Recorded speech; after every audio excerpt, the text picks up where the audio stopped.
Исламот се заснова врз 5 клучни практики, познати како столбови. Првата е посветеноста на верата, наречена шахада.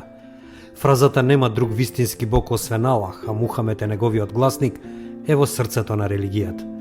Вториот столб е молитвата, која треба да се изведува 5 пати на ден, свртен кон Мека, во зори, пладне, попладне, на зајди сонце и вечер. Третиот столб е добротворната дејност. Секој муслиман, според своите можности, треба да даде дел од својот приход за да им помогне на оние кои имаат потреба.